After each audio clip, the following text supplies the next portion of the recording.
All right, so we're diving deep today into some Death Note fan theories, huh? We got a really interesting Reddit thread, lots of fans arguing, debating, about whether or not the show just lost something special after L died. Yeah, definitely. A tough act to follow, you know? For sure, for sure. And the thread, it's really interesting. It seems like people are pretty divided on this. So Yeah. let's just jump right in. A lot of people seem to be saying, the writing, the characters, even the plot twists, just not quite as strong after L is gone. What do you make of that? Well, there is this one theory, keeps coming up.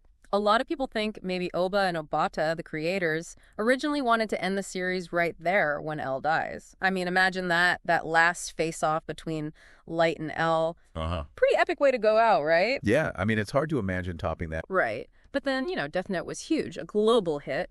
And maybe the publisher, Shueisha, they saw dollar signs, pushed to keep the story going. And there's this interesting thing. Obatata's later manga, Bakuman, is actually about this very thing. Manga creators getting pressured by publishers to, stretch things out. Maybe they were drawing on their own experience. Whoa, that's a really cool connection. I didn't even think of that. But okay, let's get into some of these criticisms from the Reddit thread. A lot of people seem to think Near and Mello, well, they're just not L. They don't really measure up. Yeah, you see that a lot. Near, he's almost too detached, right? And Mello's all impulse. They just, I don't know, they're missing that something L had, that complexity. Yeah, and that unpredictability. Right. Remember how L could keep everyone guessing? Light, the audience, everyone. Near and Mello, just not the same. Exactly. And then there's Light himself. Some fans are saying, after L is gone, he starts making these dumb mistakes. Someone in the thread was talking about how Light sends Misa on this super important mission, but Misa, devoted as she is, she's not exactly a master strategist. Yeah. It just felt weird, out of character, almost like the writers were, forcing Light to screw up to keep the plot moving. That's where it gets really interesting, I think. Is it bad writing or, is it deliberate? Remember, Light, he had that God complex from the very beginning. Right? Yeah. Maybe all those years with the Death Note, no one to really challenge him, it kind of messed with his head. You know what I mean? The power went to his head. Exactly. Subtle but insidious, He starts isolating himself, relying more on the Death Note and less on his own smarts. Kind of a dark character arc, if you think about it. Yeah. Definitely dark.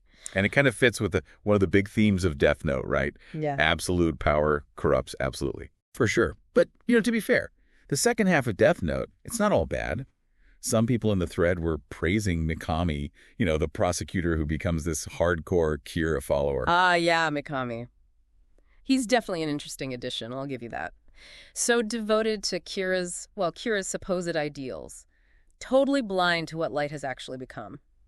Scary how, even good intentions can get twisted like that. It's this chilling look at how dangerous ideology can be, especially in the wrong hands. And the finale, while maybe not everyone's favorite, it's still pretty intense, right? Oh, for sure. That whole warehouse scene, so much tension. It's almost like operatic or something, the way it all goes down visually and emotionally. Yeah, I could see that. But I think maybe what some fans are getting at is the whole dynamic of the show shifts, It's less about Light and L, this battle of the minds, and more about Light just trying to hold on as everything falls apart. Yeah, that's a really good point. It becomes more about, Light's paranoia, his desperation. Right. Different kind of tension.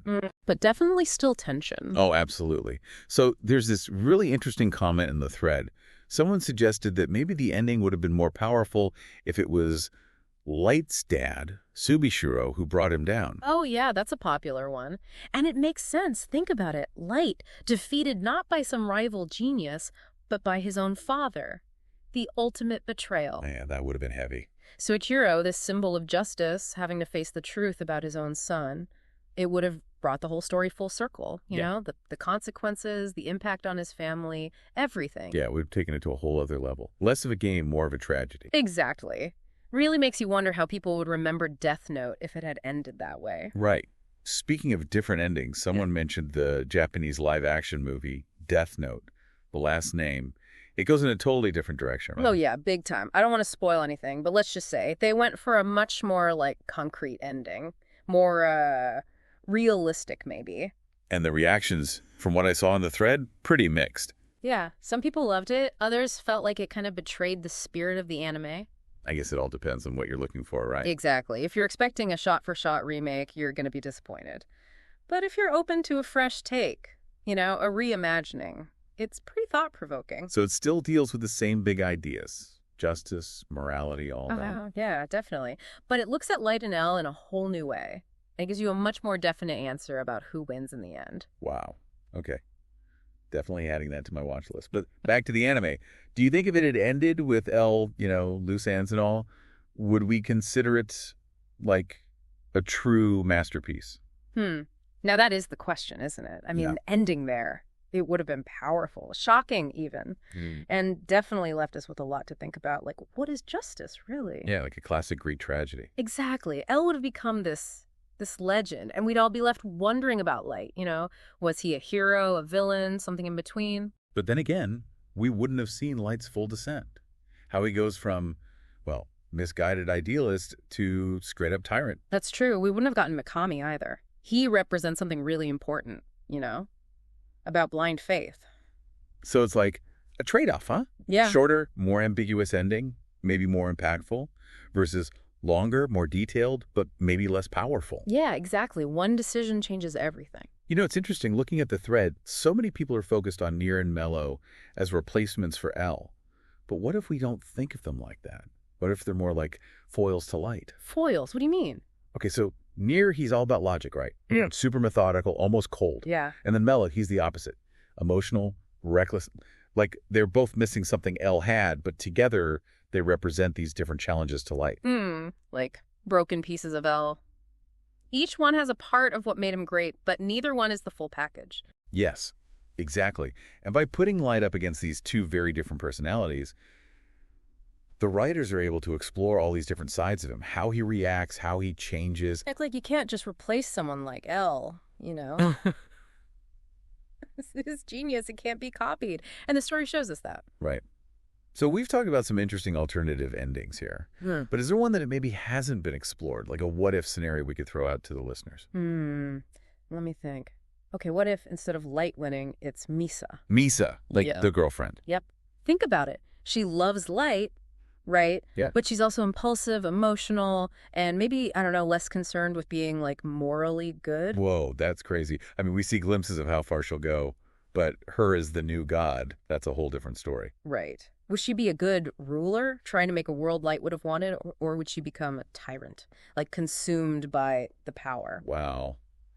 That would definitely be a twist ending. It would really make us question everything, Good, evil, what justice even means. Totally different perspective. Yeah. I love that. Misa's the new god. Okay, that's a fan theory I want to see. Okay, so let's get into some of those fan-made endings. People come up with some really creative stuff.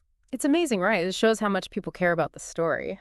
So one that keeps popping up, this idea of Light's dad, Soiro, being the one to take down Kira. Oh, yeah, I've seen that one a lot. It's like the ultimate showdown. And it makes sense, right? Yeah. So Akito, he's this veteran detective, totally incorruptible. Yeah. Everything Light isn't by the end. Right. Like, can you imagine Soiro slowly piecing everything together, fighting his own demons, to bring his own son down? That would have been intense. Oh, absolutely. The emotional weight of that, the betrayal. Soichiro having to choose between justice and his own son. It would have turned the whole story upside down. Right. From this intellectual game into, like, a Greek tragedy. Yeah, exactly. It would have added this whole other layer of meaning, Like the true cost of Light's actions, not just on the world, but on his family. There was even this one comment, someone suggested Soichiro uses the Death Note himself to stop Light. Like, sacrifices his own soul to save his son. Whoa, that's heavy. Right. But it raises some crazy questions like, would he even do that? Could he bring himself to use the Death Note, even to save the world? And what would that do to him? Could he live with that choice? Man, so many possibilities. It definitely would have been a much different and maybe even more powerful ending. I think so. It would have left us with this feeling of sadness, but also hope. Like even in the darkest moments, there's still a chance for redemption. Speaking of different endings, what about that live-action movie, Death Note? The last name. You were saying it goes in a whole other direction. Oh, yeah. Totally different beast. I don't want to spoil anything, but the filmmakers, they weren't afraid to make some big changes. Someone in the thread said it felt like a betrayal. Yeah, I can see that. If you're expecting like a perfect adaptation of the anime's ending, you're going to be disappointed. But if you go in with an open mind, it's pretty interesting. So it still deals with the same themes, like justice and morality. Oh, absolutely. But it explores them in a different way, and it definitely gives you a more clear-cut answer about who wins in the end. Interesting. I'll get to check that out. But going back to the anime for a second, do you think if Death Note had ended with L, even with all those unanswered questions, do you think it would be considered a true masterpiece? That's a tough one. I mean, ending with Elle's death, it would have been so impactful, shocking. It would have left us with this feeling of emptiness, like what happens now? What does it all mean? Yeah, it would have cemented L's legacy as this almost mythical figure. Right. And we'd all be left debating, like, was Light right? Was he wrong? No easy answers. But then again, we wouldn't have gotten to see Light's full transformation, the way he completely loses himself in his own power. True. And we wouldn't have gotten Mikami. He represents something important, I think, about how dangerous blind faith can be. So it's like a trade-off, huh? A shorter, more ambiguous ending, maybe more impactful, versus a longer, more detailed one, but maybe less powerful overall. Yeah, I think that's a good way to put it. It's fascinating, right? How one decision can change the entire legacy of a story. Looking at all these fan theories, I noticed something. So many people are hung up on Near and Mello replacing L. But what if we look at them differently? Like, not as replacements, but as foils to Light. Foils, I don't follow. Okay, so Near, he's all logic and reason, right? Yeah. And Mello is all emotion, instinct. Like, neither one of them is L. But together they represent these two different ways of challenging Light. Huh. Like different sides of the same coin, almost. Exactly. And by putting Light up in these two very different personalities, it forces him to adapt, to change. We get to see new sides of him. It's like the writers are saying, look, you can't just replace someone like L. He was one of a kind. And the story kind of proves that, right? I think so. It's a really interesting way to look at it. So we've talked about some pretty wild fan theories so far. But is there maybe one that no one's really considered? Something we could throw out to the listeners? Make them think. Let me see. Okay, what if Misa wins in the end? Misa. As in Light's girlfriend. Yeah, think about it. She's totally devoted to Light, but she's also impulsive, emotional, and maybe, I don't know, not as bound by, like, traditional ideas of good and evil. Whoa, that's a crazy thought. I mean, we know she's capable of some pretty dark stuff, but Misa as, like, the new god. Right. Would she be a benevolent ruler trying to create the world Light wanted, or would she become a tyrant, consumed by the power? Man, that's an ending I would not see coming. It would completely change everything, right? Make us question everything we thought we knew about the characters, about the story, about good and evil, everything. Yeah, Misa as the new god, that's definitely a twist. It would turn everything upside down, right? Like all those themes we've been talking about, justice, morality, power. It would hit different. It would challenge us to really think, who are the good guys, who are the bad guys? What does it even mean to win? Whoa, okay. So we've explored all these different endings. The original, the fan theories, the movie. It's a lot to process. Do you think any of those alternative endings would have actually made Death Note a better story? Or was the original ending the right choice, even if not everyone loved it? I don't know if there's a right answer. Every ending has its own strengths and weaknesses. I think what matters is that Death Note makes us think. It sparks these conversations, makes us question things. Yeah, it's definitely more than just an anime, right? It's like this cultural touchstone gets people talking even years later. Exactly, and that's why these fan theories are so interesting. They show how deeply this story resonates with people, how it makes them want to explore different possibilities. Death Note is a Rorschach test. Huh.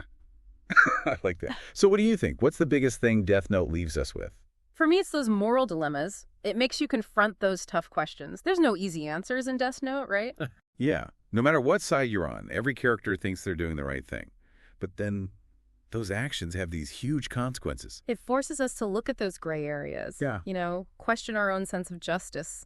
Think about what we would do in those situations. It's a story that really sticks with you. And all these fan theories discussions, they just add to that.